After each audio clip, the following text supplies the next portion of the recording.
Bruxelles, 1990. Un meurtre mystérieux a lieu. Il existe un scénario possible.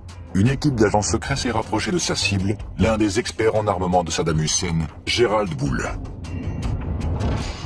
Dans ce type d'opération, les agents choisissent d'abord l'endroit idéal pour un assassinat, puis la meilleure façon de le faire.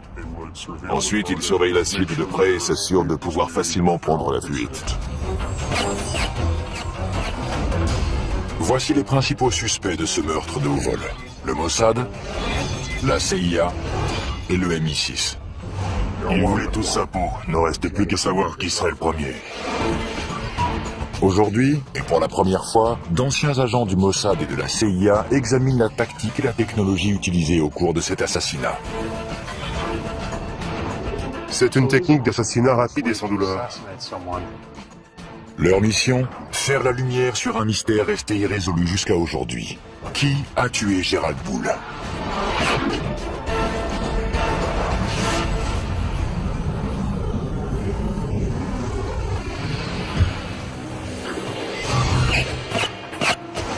Un scientifique véreux, expert en armement, est abattu froidement. Les assassins disparaissent sans laisser de traces. Qui est derrière ce meurtre et quel est le mobile? Encore aujourd'hui, nous avons davantage de questions que de réponses quant au meurtre de Gerald Bull. 20 ans après les faits, une équipe d'ex-agents secrets israéliens et américains sort de l'ombre pour analyser ce crime et nous révéler un univers inconnu. Il y a une excellente scène du film La mémoire dans la peau, où le supérieur de Jason Bourne lui dit qu'il n'est pas simplement payé pour assassiner des gens, mais pour les assassiner et faire croire que quelqu'un d'autre est responsable. Ça fait partie du métier. C'est un univers de surveillance, de trahison et d'habileté technologique. Les missions sont organisées pendant plusieurs années et leur succès repose sur l'entraînement et l'instinct d'un agent sans visage et sans identité, l'agent secret. J'ai passé 13 ans au sein du Mossad. Pendant les 7 premières années, j'étais un combattant, c'est-à-dire un agent clandestin. Les actions d'un bon espion peuvent réellement changer le cours de l'histoire. L'espionnage est la deuxième profession la plus ancienne du monde et l'une des plus dangereuses. J'ai été un agent traitant de la CIA pendant de nombreuses années. Je travaillais en clandestin. Il n'existe pas d'immunité diplomatique pour ce genre de mission. C'est un peu comme un soldat qui se fait arrêter alors qu'il ne porte pas d'uniforme. La punition est bien plus sévère. Il existe une trace de ces dangers. 102 étoiles gravées sur le mur commémoratif du siège de la CIA à Langley. Chacune d'entre elles représente un agent qui a sacrifié sa vie. Le véritable risque d'un agent clandestin est d'être découvert. À terre! Plus vite! Ça peut devenir moche. Le risque est important et impossible à éviter. Les espions risquent leur vie chaque fois qu'ils entrent en territoire ennemi. Mais il existe une mission en particulier qui est bien plus dangereuse que les autres. Il s'agit de l'opération clandestine et mortelle appelée liquidation. Les opérations clandestines de liquidation sont très rares. Au cours d'une de ces opérations, dont la cible était un leader terroriste, j'ai été chargé de poser un engin explosif sur le ferry dans lequel il voyageait. Je ne sais pas comment l'opération s'est terminée, on m'a juste dit qu'elle avait réussi, et c'est tout ce que j'avais besoin de savoir. Ce sont des gens qui ont du sang sur les mains et qui ont tué d'innocentes victimes. La seule façon de les empêcher de mener à bien leur prochain attentat, c'est de les éliminer. Les services d'espionnage s'intéressent aux terroristes depuis des décennies. Mais ce ne sont pas les seuls à figurer sur leur liste des cibles à liquider. Les autres personnages qui les intéressent sont les trafiquants et les fabricants d'armes, qui ne sont pas rattachés à une organisation. À la fin des années 80, un homme attire l'attention de tout le monde. Le scientifique canadien spécialiste en armement, Gerald Bull. Gerald Bull avait été approché par plusieurs services de renseignement, parmi eux ceux du Canada et des États-Unis. Il voulait travailler avec les deux. Avant 1980, le scientifique a travaillé pour les deux gouvernements. Il rêve de créer un super canon capable de lancer un satellite en orbite.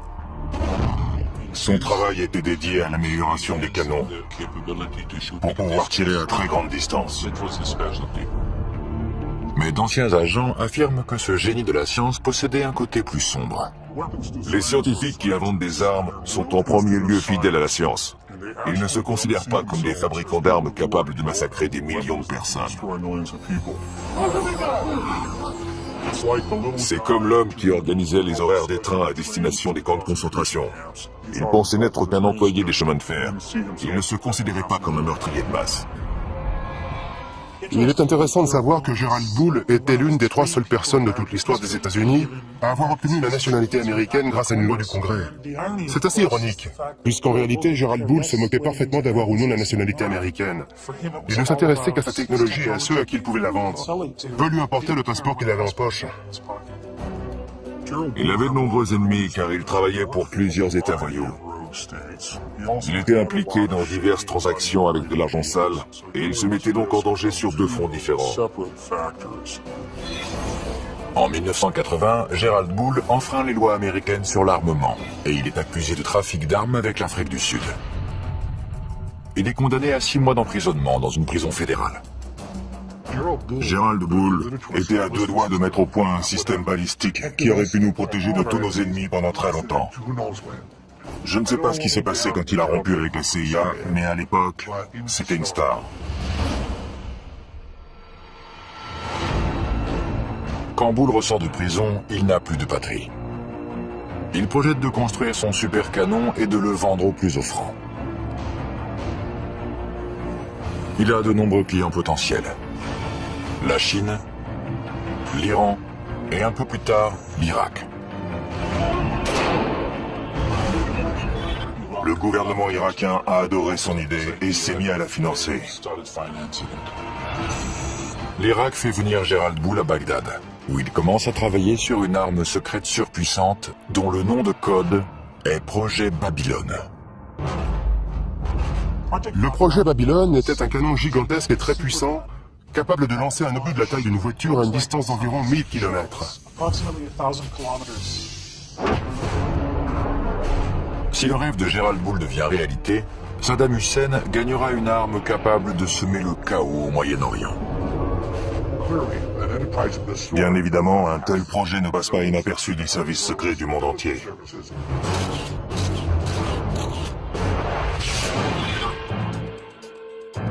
La nouvelle du projet Babylone se répand au sein des différents services de renseignement de la planète, y compris les services secrets israéliens, le Mossad. L'Irak avait déjà menacé plusieurs fois d'entrer en guerre contre Israël. Le Mossad dédiait par conséquent énormément de temps et d'argent au recrutement d'officiers supérieurs de l'armée, de scientifiques et de membres du Parti Baas. Il envoyait également des agents sur place pour obtenir des informations pratiques. Si le Mossad prend quelqu'un pour cible, ce n'est qu'une question de temps avant que cette personne soit amenée devant la justice.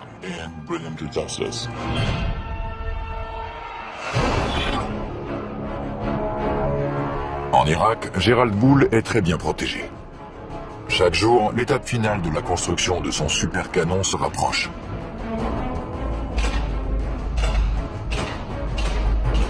Le Moyen-Orient est une véritable poudrière, et Gerald Bull est sur le point d'y mettre le feu.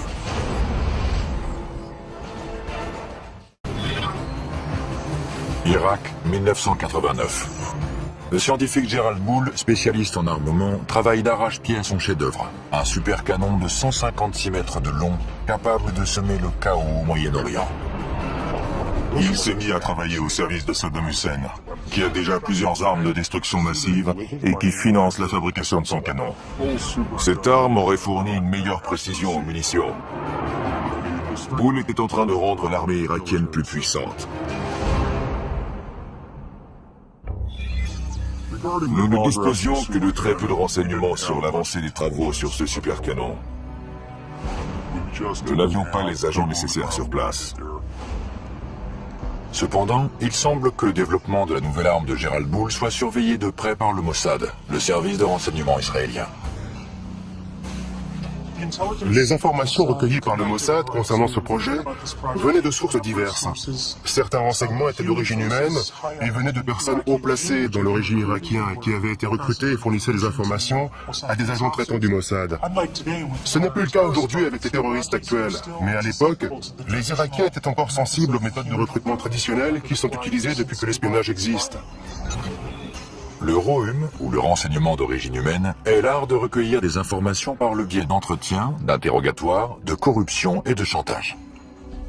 Si vous révélez des informations secrètes, nous mettons ces informations sous surveillance et en échange, vous recevez une somme d'argent considérable, à la condition que vous fournissiez un produit de grande valeur. Pour les agents clandestins en Irak, le prix à payer peut être très élevé. Lorsque les agents du Mossad opèrent au sein des pays cibles, ils prennent le risque d'être torturés, exécutés ou emprisonnés. Il est très peu probable qu'ils revoient la lumière du jour une fois découverts. Le pire cauchemar des espions, c'est un séjour dans la chambre des horreurs, où l'on procède à l'arrachage des ongles. Il faut éviter cet endroit à tout prix. Car c'est là qu'on vous arrache les ongles. Vous êtes complètement épuisé et on vous attaque de toutes les façons. Vous subissez une torture psychologique. On essaie de vous humilier et surtout de vous faire craquer. Mais bien sûr, certains d'entre nous possèdent une force qui leur permet de résister. Pour éviter la chambre des horreurs, un espion doit toujours avoir des yeux derrière la tête, même s'il ne quitte jamais sa cible du regard. Lorsqu'on met en place une opération de surveillance, il ne faut jamais oublier que l'ennemi va utiliser des techniques de contre-surveillance. Prendre des photos d'un sujet est un acte agressif qui éveille les soupçons. Une grande partie de notre information est dédiée à la photographie clandestine. Et c'est l'un des éléments essentiels du métier que tout espion se doit de maîtriser.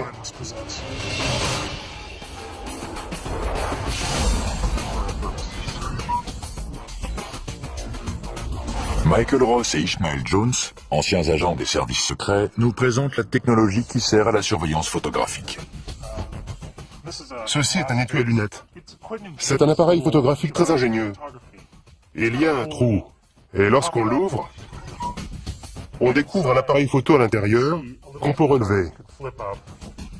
On peut le poser sur une table, prendre quelques photos, sortir ses lunettes, et les nettoyer, puis les ranger, refermer l'étui.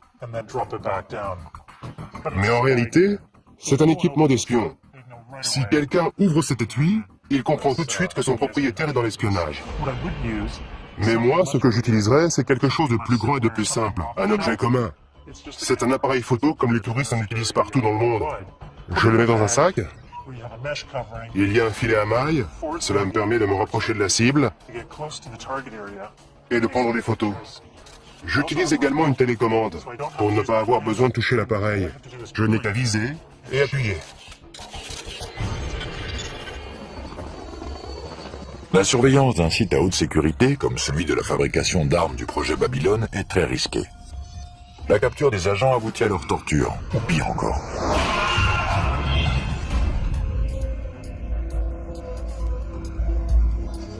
Il ne faut pas qu'on puisse nous repérer en train de prendre des photos depuis un véhicule. C'est tellement facile de se faire tuer dans un pays cible. L'une des techniques qu'on peut utiliser, c'est celle de la boîte de mouchoirs. On laisse quelques mouchoirs à l'intérieur et on y place l'appareil photo. Puis on l'installe sur le tableau de bord comme ça. Je choisis la position idéale pour pouvoir prendre des photos des cibles que je veux immortaliser. Et voilà, je suis juste assis dans ma camionnette, les mains sur le volant. Je n'utilise même pas l'appareil. Jabal Amrin en Irak, 1989. Gerald Bull teste une version réduite de son supercanon, le Mini Babylone. Il travaille également à l'amélioration du système balistique des missiles Scud de Saddam Hussein. Ces avancées pourraient avoir de terribles conséquences. Sa mission consistait à fabriquer des obus et des bombes qui transporteraient des armes chimiques et biologiques. Leurs effets auraient été catastrophiques. Pendant ce temps-là, le canon Babylone de 156 mètres de long en est encore au stade du balbutiement. Le nom de code du projet est PC2, pour complexe chimique numéro 2. Des tuyaux en acier parviennent d'Europe en Irak pour un soi-disant projet pétrochimique. Mais ils serviront à construire le canon du véritable Babylone. Au cas où Israël considérait ce super canon comme une menace potentielle, l'une des solutions consisterait à bombarder le site. Mais la géopolitique de la région rend cette option extrêmement risquée. Envoyer l'armée de l'air israélienne dans l'espace aérien des pays voisins qui faciliterait un bombardement est très difficile et très compliqué. Ce n'est pas une action qu'Israël peut mener sur un coup de tête. Habile, impitoyable et mortel. La réputation d'assassin de personnages importants du Mossad est légendaire.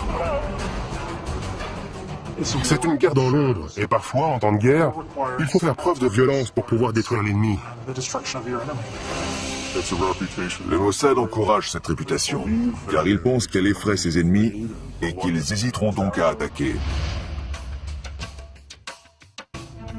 Gerald Bull et son canon surpuissant, financé par Saddam Hussein, représentent une menace potentielle aux yeux d'Israël. Le projet attire maintenant l'attention des services secrets du monde entier. Il venait en aide à l'Irak, et il savait pertinemment que ce pays était devenu l'ennemi des États-Unis. Le projet d'armes secrètes de Gerald Bull implique toute la planète. Des éléments essentiels à sa construction ont été fabriqués dans plusieurs pays différents. Gerald Bull effectue plusieurs allers-retours entre Bruxelles et le Moyen-Orient, et il reste quasiment intouchable lorsqu'il est en Irak. La logistique d'un assassinat alors qu'il est sous la protection du régime irakien est beaucoup trop compliquée. Il s'agit d'une opération d'une envergure trop importante pour être menée à bien. L'un des scénarios envisagés est d'attirer le scientifique hors d'Irak, en le faisant venir à Bruxelles à l'aide d'une tactique très utilisée. Flatter l'ego de la cible.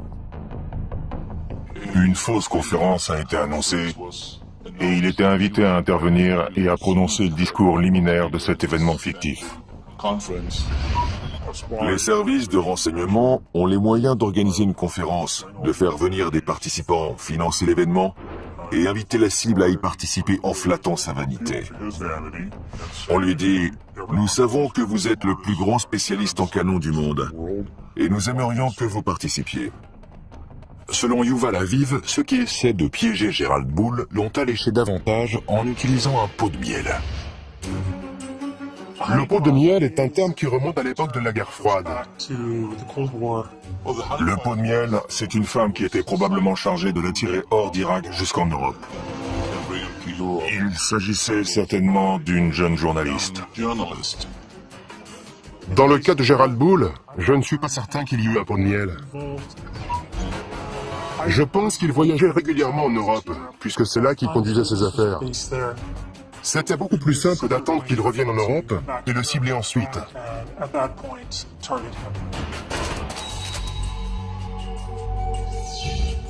Que ce soit pour assister à une conférence fictive, pour retrouver une femme séduisante ou tout simplement pour gérer ses affaires, Gerald Bull rentre chez lui à Bruxelles. Selon certaines sources belges, il n'est pas seul.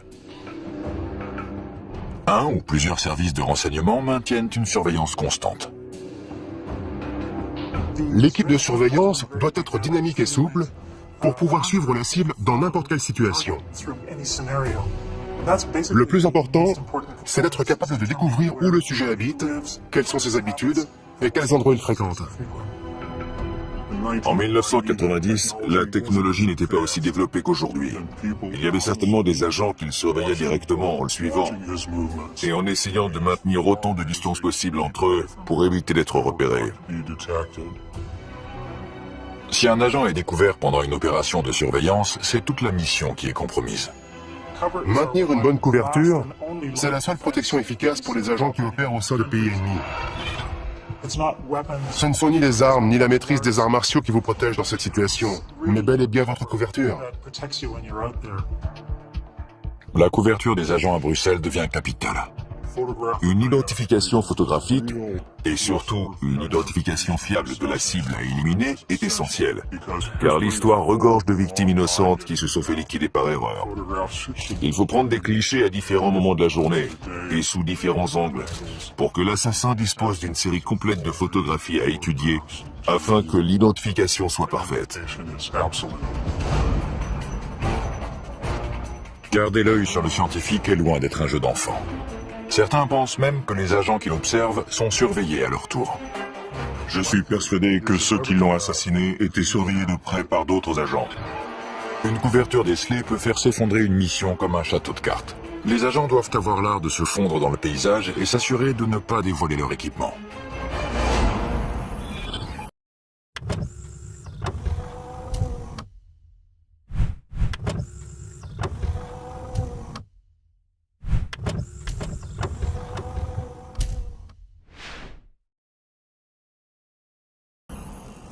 Celui-ci peut se transformer en... Michael Ross, ancien agent du Mossad, et Ishmael Jones, ancien agent de la CIA, nous expliquent les dangers de l'utilisation de matériel d'espionnage. Que se passe-t-il si vous êtes découvert avec cet équipement? Si vous avez en votre possession ce type de matériel pendant un interrogatoire, on vous envoie immédiatement à la chambre des horreurs. C'est la preuve que vous êtes un espion. Si vous utilisez ce type d'objet, c'est que votre quartier général vous a confié une mission d'espionnage et les raisons pour lesquelles vous pourriez avoir besoin d'un tel équipement sont plus qu'évidentes. C'est ça qui me plaît dans cet objet. Il est ce qu'il est, il n'est pas camouflé.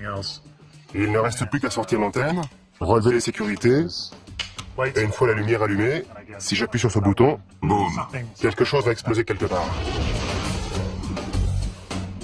D'un autre côté, il existe ces appareils de communication qui sont très intéressants et de très bonne qualité. Si on ouvre cet étui à cigarette, on découvre l'appareil qui permet de communiquer. C'est formidable. Plusieurs de ces objets servent à communiquer. Ceci est en réalité l'ancêtre du téléphone portable.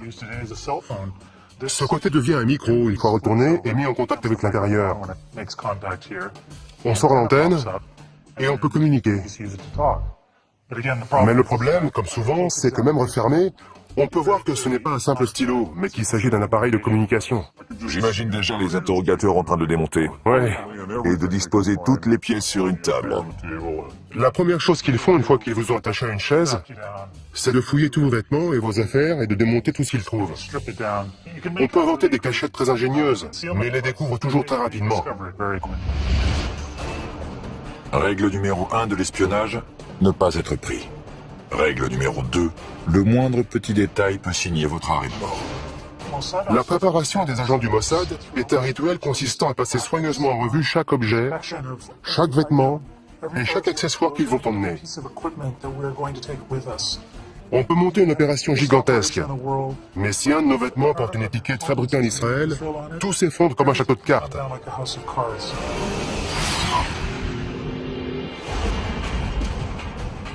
C'est l'hiver en cette année 1989 à Bruxelles. Cachée quelque part dans la ville, une équipe d'agents secrets met probablement au point un plan pour éliminer leur cible. L'étau se resserre autour de Gérald Bull. Mars 1990. Gérald Bull est de retour à Bruxelles. Il est probablement suivi. Pourquoi ? À cause du programme de développement de missiles de Saddam Hussein et d'un super canon top secret dont le nom de code est Projet Babylone. Il s'agit d'une arme dont la portée devrait atteindre 1000 km. Le rayon qu'il traçait depuis Bagdad couvrait la totalité du Moyen-Orient. C'était l'arme et l'engin balistique les plus incroyables qui aient jamais existé. À quelques mois de l'invasion du Koweït, la machine de guerre irakienne se met en marche. La version miniature du supercanon de Gérald Bull, le mini Babylone, a déjà été testée. À ce moment-là, tous les services de renseignement du monde sont au courant de ce qui se passe et le surveillent de très près. L'un des partis qui souhaite ardemment qu'Hussein n'ait jamais ce canon sont les Iraniens. En plus des Iraniens, le Mossad est de la partie. La CIA également, puisqu'elle sait exactement de quoi Gérald Bull est capable. Il a travaillé pour eux auparavant. Une série d'avertissements tente de convaincre le scientifique de cesser immédiatement son travail sur le projet Babylone. Gérald Bull pense que des cambrioleurs se sont introduits plusieurs fois chez lui. Ces cambriolages envoient un message très clair. Laissez tomber le projet Babylone, sinon... Un autre scénario possible est une tentative audacieuse de la part des agents secrets pour garder un œil sur les communications de Gérald Bull, en utilisant le ROM, ou renseignement d'origine électromagnétique. Il s'agit de l'interception de tout type de communication utilisant les ondes. Les conversations téléphoniques, les fax ou les téléx. En résumé, tout ce qui peut être envoyé électroniquement est la cible du ROM. La CIA utilise depuis très longtemps ce type d'opération technique, qui consiste à installer des micros, des dispositifs d'écoute et de surveillance d'appels téléphoniques.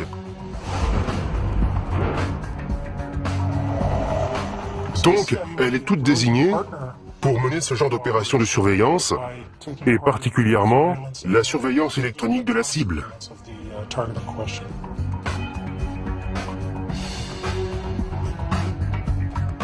L'écoute électronique est une compétence qui s'acquiert après des années de formation. L'ancien agent de la CIA Ishmael Jones nous dévoile l'univers des micros et des transmetteurs cachés. Ces appareils de surveillance électronique permettent d'en apprendre davantage sur les cibles.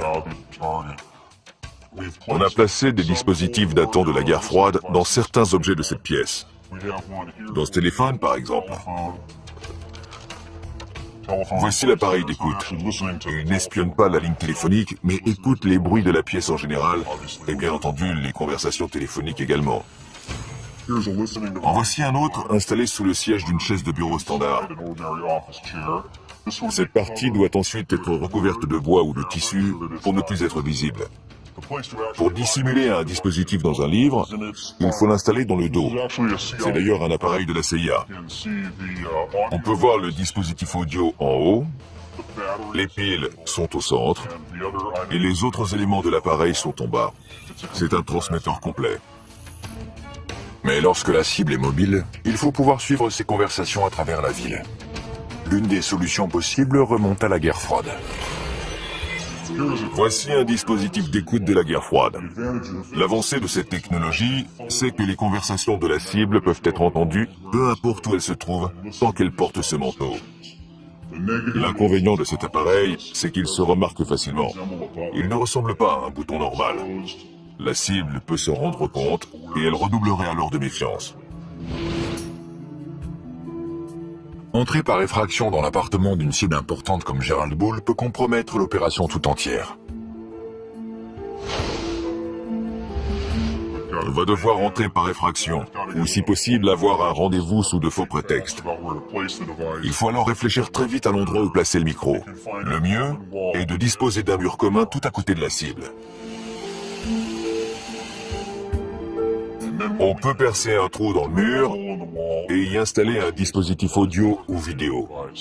C'est une technique beaucoup plus intéressante. C'est plus simple d'avoir un appartement à soi pour y travailler. À Bruxelles, Gerald Bull est surveillé de près par une organisation sans visage et sans nom. Il reçoit un ultime avertissement. Cessez votre travail sur le projet Babylone. Mais il choisit d'ignorer la menace. La mission qui tente d'éviter la construction du supercanon de Saddam Hussein passe à la vitesse supérieure. La technique la plus simple pour stopper cette opération est d'éliminer Bull. Le spécialiste en armement canadien est condamné à mort. Bruxelles est un endroit idéal pour liquider un homme comme Gerald Bull. La ville est calme et sûre, et la cible se sent à l'aise et détendue. À Bruxelles, on entre en mode tourisme. Le scientifique pense que des cambrioleurs se sont introduits dans son appartement plusieurs fois, mais sans emporter d'objets de valeur. Il reçoit un ultime avertissement. Il doit cesser son travail sur le projet Babylone. De nombreux ennemis peuvent avoir été les auteurs de cette menace. Encore aujourd'hui, personne ne sait qui l'a appelé. La menace peut venir de différentes sources, y compris le Mossad ou l'Iran. D'après moi, les Iraniens pourraient très bien avoir assassiné Bull. Ils auraient pu le faire. Ils en avaient les moyens. Tous les plus grands services de renseignement sont capables de mener à bien une telle opération. Et ils l'ont déjà fait par le passé. La CIA, l'ancien KGB, aujourd'hui SVR, le MI6.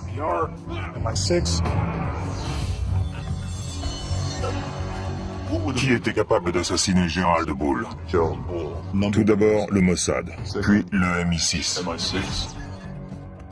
Les services secrets britanniques, le MI6, auraient utilisé des membres des forces spéciales, le SAS, pour retrouver des agents d'Al-Qaïda. Leur devise est « Qui ose gagne ». Ils sont très efficaces et professionnels. Ils utilisent certaines des techniques et certains équipements que les Israéliens et le KGB emploient. Ils font sans aucun doute partie des meilleurs. Le Mossad possède sa propre branche de liquidation, le Kidon. Le mot qui donne peut signifier, selon le contexte, javelot ou baïonnette. C'est une sous-division du Mossad chargée de la surveillance de cibles terroristes et d'opérations clandestines d'assassinat. Si ça s'avère nécessaire. Si le Kidon n'est pas près vous, ils vont vous avoir. Il n'y a aucun endroit sur Terre où leur échapper. Vos jours sont comptés.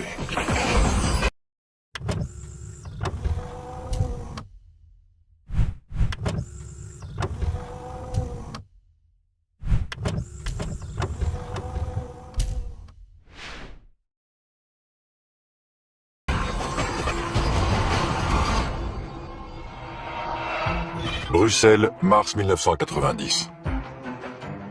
Le refuge est un élément déterminant dans une mission d'espionnage. L'attente dans un refuge avant le début de la mission, c'est un moment extrêmement stressant. Chaque fois qu'on entend une sirène dehors, on pense que c'est pour soi.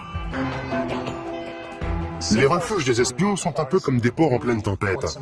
Ce sont des appartements loués sous de faux noms, avec des informations différentes. Tous les services secrets les utilisent pour se protéger du monde extérieur. Ce sont des endroits où les agents peuvent se réunir, étudier les plans, analyser les opérations et en discuter, faire des débriefings. Au cours des heures qui précèdent une mission, l'équipe examine chaque détail de l'opération. La tactique peut varier, mais une équipe de liquidation standard est composée de plusieurs agents. Le leader est responsable de la sécurité et de la surveillance constante de la cible. Le chauffeur est chargé d'amener l'équipe dans la zone d'action et de l'en extraire. Et le tueur, ou les tueurs, effectuent l'exécution. Un autre élément clé d'une opération secrète de liquidation est le choix de l'arme. Les autres services de renseignement utilisent des armes plus lourdes, c'est-à-dire des gros calibres.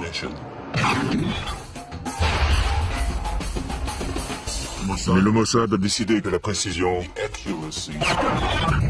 est prioritaire.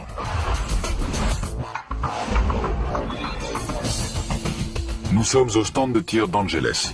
L'ancien agent du Mossad Michael Ross et le spécialiste en armes à feu Mike Cristano procèdent à une analyse balistique d'un assassinat. La première marque est celle du tir du 9 mm. Elle a traversé le gel de part en part. Ce type d'arme laisse de sacrés dégâts, sans parler de risquer de tuer un passant innocent qui se tient derrière. Le gel balistique a la même densité que les tissus musculaires humains semi-tendus.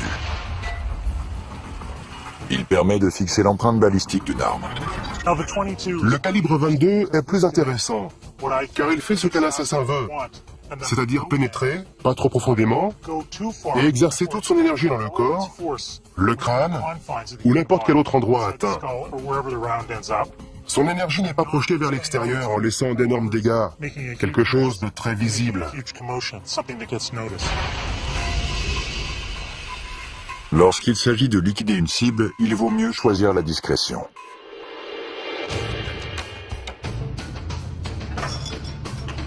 Un autre problème que peut rencontrer une équipe d'agents opérant à l'étranger est le transport d'armes vers un autre pays. En Europe, on peut facilement se procurer une arme sportive, même si la loi sur la possession d'armes est très stricte. On retire le canon, il faut ensuite le scier à cet endroit et le remplacer par la suite, car sur ce type d'arme, la chambre est située dans cette partie du canon. On retire aussi le magasin et on obtient une arme qui se rapproche d'un pistolet. Une fois les pièces les plus petites et les plus discrètes assemblées à nouveau, on obtient une arme de petite taille, idéale pour une exécution et similaire à celle que le Mossad utilise.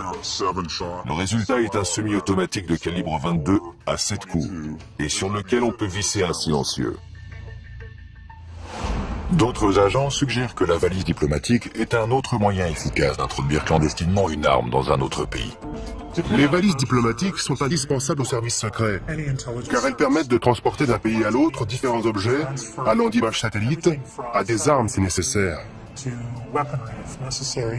C'est une méthode sûre et efficace qui permet de déplacer des objets importants et de déjouer le contre-espionnage. L'arme, les agents et le plan sont prêts. L'équipe de liquidation d'origine inconnue se poste à proximité de l'appartement de Gerald Bull. Mais il reste encore un problème. Les autres services de renseignement qui pourraient surveiller la cible doivent être éloignés, mais sans recourir à la violence. On n'a pas un permis de tuer, comme James Bond, qui autorise à décider soi-même qui on peut liquider. On est uniquement autorisé à éliminer la cible identifiée au cours de la mission. Impossible d'ajouter quelqu'un d'autre à la liste. On ne peut pas tuer n'importe qui. Hors de question.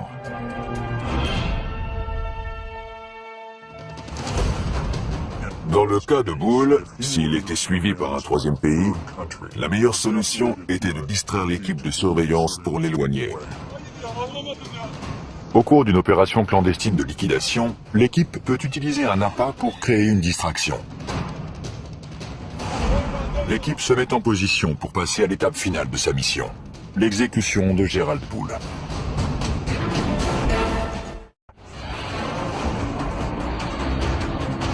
À la veille de la guerre du Golfe, Saddam Hussein a rassemblé un arsenal d'armes de longue portée.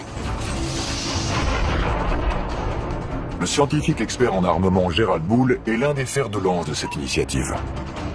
L'étau se resserre, alors qu'un service de renseignement dont l'identité demeure inconnue le prend pour cible.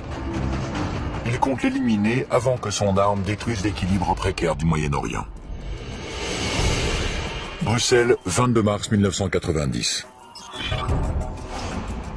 Une équipe d'agents secrets est en position aux abords de l'appartement de Gerald Bull. Toute la mission et ses mois de préparation dépendent de ce moment précis. S'il s'agissait d'une opération du Mossad, alors les agents devaient être à leur poste pour communiquer les informations et les mouvements de la cible. Si on suit ce scénario, c'est ensuite au tueur désigné, une fois l'identité de la cible confirmée, d'entrer en action. Le tueur doit rester concentré sur la cible et son second se charge de sa sécurité et d'empêcher toute intervention extérieure.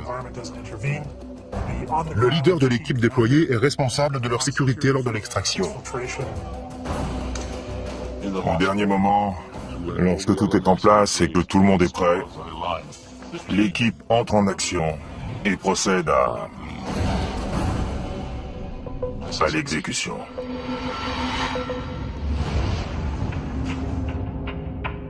Le niveau de stress est élevé, bien évidemment. On entend le bruit d'une clé qu'on glisse dans la serrure, puis la porte qui s'ouvre, et on prie pour que ce soit notre cible et non quelqu'un d'autre. Puis la cible se trouve juste devant nous, et c'est là qu'il faut vous en occuper. Et avant que la cible meure, on s'assure qu'elle sait pourquoi on est là. On lui pose la question, vous savez pourquoi je suis là? Et on peut voir sa peur sur son visage, car elle sait pourquoi on est là.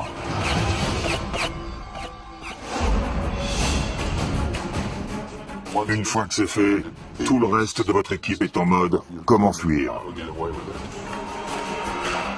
Comment sortir de toute cette zone sans être vu et disparaître? Le leader emboîte le pas du tueur alors qu'il se dirige vers un véhicule pour s'enfuir. Il s'éloigne en prenant 2 virages à 90 degrés pour que personne ne puisse voir dans quelle direction il se dirige. Après ces 2 virages à angle droit, ils arrivent au point d'extraction où un autre véhicule les attend. L'équipe s'éloigne pour disparaître à tout jamais. Il n'y a aucun témoin. Gerald Bull a été abattu de plusieurs balles. Et personne n'a rien entendu. Le tueur a utilisé un modérateur de son, plus communément appelé silencieux. Il s'agit d'un dispositif essentiel à une liquidation rapprochée. De retour au stand de tir d'Angeles, Michael Ross et l'expert en armes à feu Mike Tristano nous exposent la science du silence. Voici un 9 mm non muni d'un silencieux.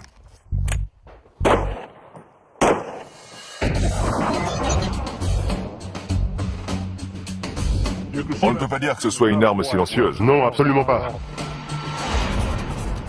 L'arme de prédilection du Mossad pour les exécutions est un pistolet de calibre 22 équipé d'un silencieux. Le principe d'un modérateur ou silencieux est assez simple. On le place sur la bouche du canon d'une arme à feu. Le mécanisme interne est une série de rondelles qui piègent les gaz libérés lors d'un tir. Le bruit est émis lorsque le percuteur heurte la balle, qui est ainsi projetée hors du canon.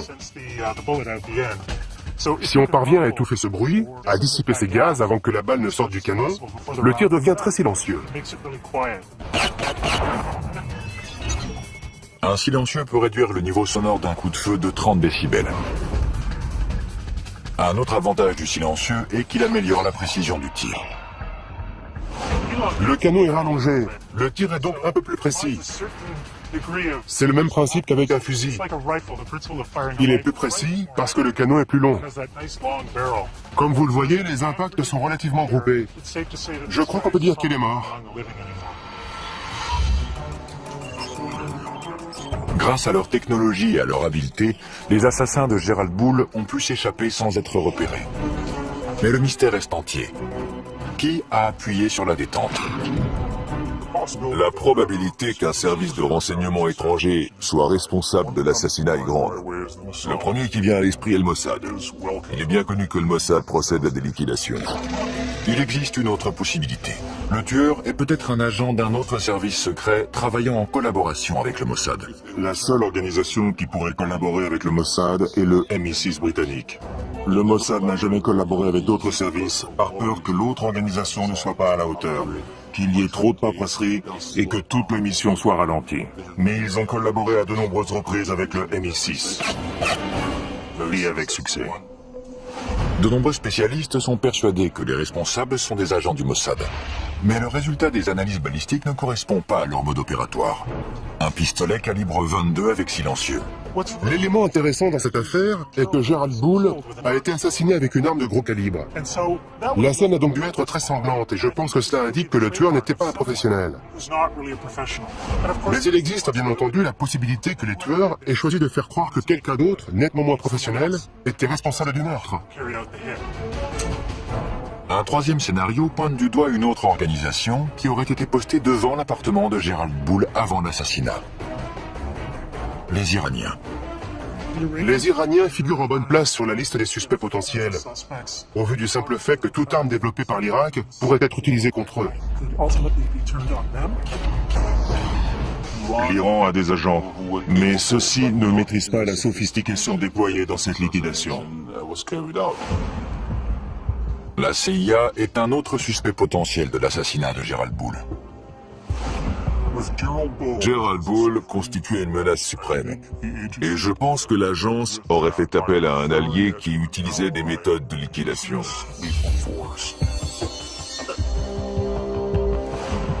Je ne pense pas que la CIA puisse être impliquée dans un assassinat. Mais il est possible que l'un de ses responsables ait mentionné que Gerald Bull était un problème et qu'il faudrait qu'il soit éliminé.